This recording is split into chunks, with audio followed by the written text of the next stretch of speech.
Kids Against the Death Penalty, Marissa Bywater, Gavin Dean, Nick Payne, and James Wood.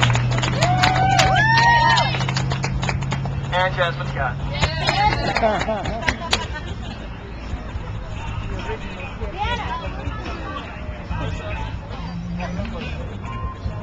Good afternoon. I'd like to thank you for giving me the opportunity to speak out today.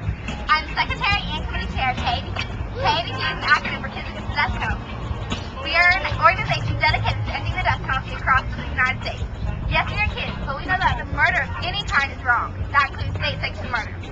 In order to accomplish our goal of countrywide abolition, we must unite with other anti-death penalty organizations in an effort to raise awareness and to unite in strength and in numbers. We are the people, and if we stand in solidarity, we can and will affect change. There are many reasons why I personally believe that the death penalty is wrong.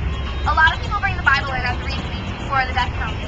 I would rather not, because to be completely honest, it talks about both sides. In the New Testament, it says it's okay, but that's until Jesus has a chance to stone a lady for stealing from him. But instead, he simply told the crowd that they could throw the first stone, but only if they'd never done anything wrong. Needless to say, she didn't die.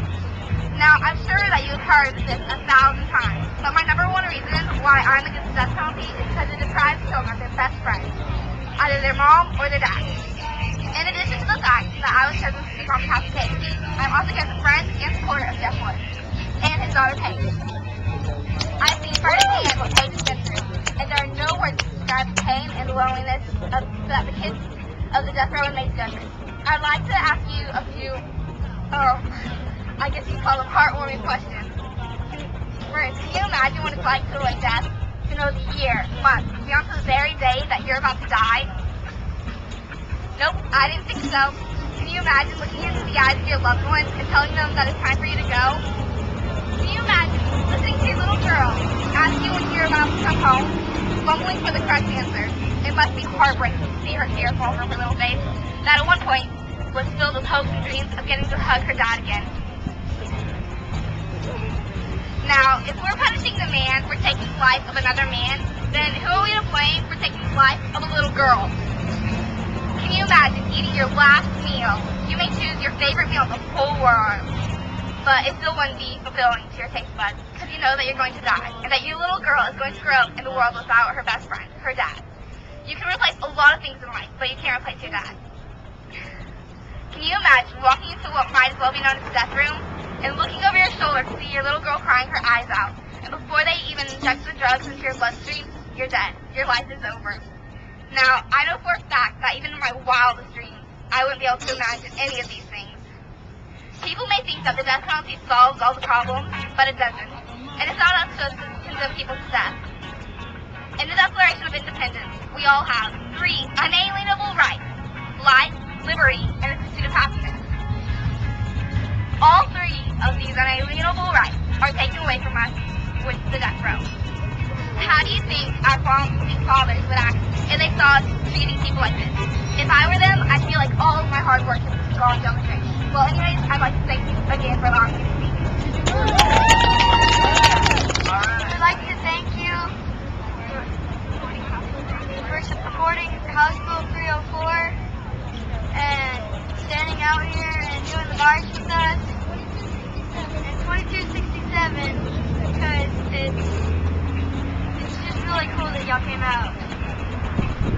Thank you. Hi, my name is Nick, and I'm the Vice President of KABT. I just wanted to thank you all for coming out today and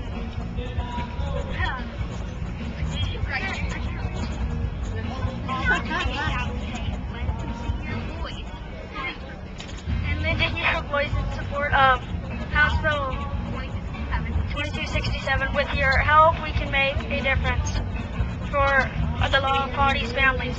Thanks again. Thank you! I'm the second Vice President of KABT. I just wanted to let you know just how important it is to call or write your representative in support of House Bill 304 and House Bill 2267, both of which would end the death penalty as a sentencing option for the Law Party. And I ask you for your support of these bills. help my Uncle Jeff, who is convicted under the law of poverty. Thank you. All right. My pain's run away. I sit and I wait and wonder if I've been waiting my whole life. All the time wondering, is my daddy coming home? Will I ever get to see him, touch him, hold his hand, or even hug him tight? Will I ever get to sit in his lap or talk to him face to face instead of through the pane of glass?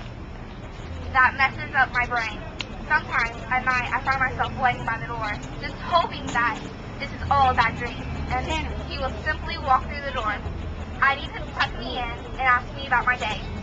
Then read me a bedtime story while my worries drift away. Then say a little prayer for me, my friends and family. Then all the other boys and girls who are hurting just like me. I am my daddy's baby girl, and even though I'm 15, but secretly I'm still 3 years old, waiting for my daddy to come home. Thank you. All right. So those are the words from Paige, daughter of Jeff Wood. Any other words from Kennedy V? Or wait? All right. So kids against the death penalty, everyone. That's some powerful words from some very young men. I want to continue. I always have something to say, y'all. And I could speak forever on this particular issue here, but I'm not going to speak forever. Y'all, first of all, I don't speak on killing too much, and maybe some of you wanted me to, but he has gotten his sentence commuted from death, and I really want to see the upcoming ones that are facing this death penalty under the law of party. Under the law of party. And it's so serious because I know I used to say, I know what you're going through, like my father said. You know, many years ago, the first thing I said, they had put a clock on my son's life, and we don't know when it is. And then they gave him a date, and we knew when. You have no idea what it is to go through this. I don't want to see anyone have to go through what me and my family went through. And I mean, it's very chilling. It's just rough on everyone. And like I can say I know what you're going through because I've been there. And we may all go through it in different ways and different thoughts. But we have to fight. We have to continue to fight for this cause. And as I said before, we should never give up. And I always say it, one more word may have made the difference in you being successfully getting the results that you wanted when you gave up. So never give up. Never give up. And I was going to speak to everyone also on this anti-death penalty and Anti-Terrorism Act of 1996. See, that also was, I'm getting on another subject also, but that also puts a time limit on people's life on death row. When that's known as the Big Britain, it's a constitutional right. And I don't know who had the permission to change that. And it also puts a time, that's why you wonder why some people are still on death row for 20 years, because they were there before 1996. And they are able to use the writ of habeas corpus. And that's what they are saying, people are using it just to continue living their life. But who wouldn't want to live? You know, it's wrong to take a life. And we must continue to fight against the death penalty, against the law of parties, and just, I mean, it's a tough situation, especially on family members, as I have experienced.